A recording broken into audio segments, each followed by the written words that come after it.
আসসালামু আলাইকুম। শুভ অপরাহ্ন, বৈকালিক আবহে, গোধূলি লগ্নে আপনাদেরকে ঘুরে ঘুরে দেখাচ্ছি এবং আমার যেখানে আমি ছোটকাল থেকে বেড়ে উঠেছি সেই স্কুল মাঠ। এবং স্কুল মাঠটা খুবই বড়, যেখানে আমরা সেই স্কুল মাঠের মধ্যে খেলাধুলা করেছি। ভলিবল, ফুটবল, ক্রিকেট সব কিছুই খেলাধুলা করেছি এবং সেই ঘাসের মধ্য দিয়ে হাঁটাহাঁটি করছি, স্কুল মাঠের ঘাসের মধ্য দিয়ে, এবং আপনাদের সাথে গল্পে মেতে উঠছি। এই স্কুলেই, এখানেই হাই স্কুল, এখানেই প্রাইমারি স্কুল, এখানে ছোট্ট মাদ্রাসা আছে, ঈদগাহ আছে, সব বাজার কেন্দ্রিকই সমস্ত কিছু আমাদের এখানে।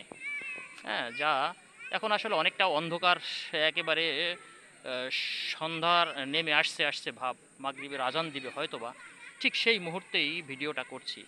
বাচ্চারা, বড়রা খেলে যাওয়ার পরে বাচ্চারা এখন মাঠের মধ্যে ফুটবল খেলছে।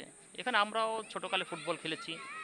আর সার্বক্ষণিকই আমাদের এলাকার মানুষ সবসময় কিন্তু ক্রীড়াপ্রেমী।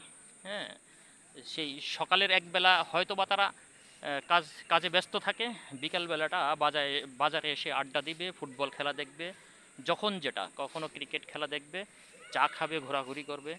অর্থাৎ মানুষ সকলেই, আমাদের এলাকার মানুষ কিন্তু আড্ডা প্রেমী, বা ক্রীড়াপ্রেমী। হ্যাঁ, যারা বিকালবেলাটা বাজারে আড্ডা দিয়ে থাকে। এই ছোটোকালে এই হাই স্কুল, এই খেলার মাঠ, এই প্রাইমারি স্কুল, এখানেই আমরা লেখাপড়া করেছি, এখানেই হাতে খড়ি, এখানেই বড় হয়েছি। যার কারণে আপনাদেরকে দেখাচ্ছি আমাদের সে গ্রামটা। আগেই বলেছি যে গ্রামের আসলে অবস্থাটা খুবই ভালো, এবং কৃষি একেবারে অজপাড়াগা।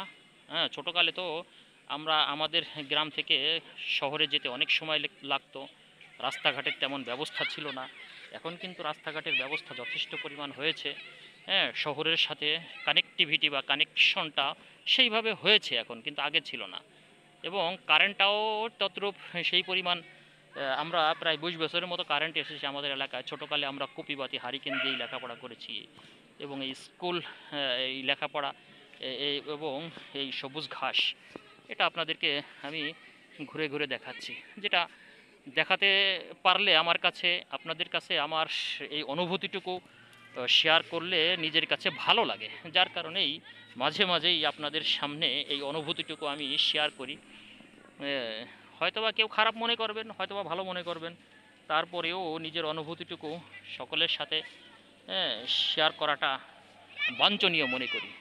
যাই হোক, একেবারেই শেষ প্রান্ত হয়ে গেছে, মাগরিবের আজান, মুয়াজ্জিন সাহেব আজান দিচ্ছে।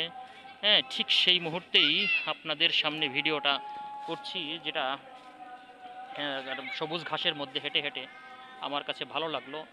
এবং পরিবেশটাও, আষাঢ় শ্রাবণ মাস, কখনো বৃষ্টি, কখনো মেঘ, কখনো পরিষ্কার আবহাওয়া, এর মধ্যেই ভিডিওটা করে আপনাদেরকে দেখাচ্ছি। যাই হোক, সবাই ভালো থাকবেন। আল্লাহ হাফেজ। এ পর্যন্তই।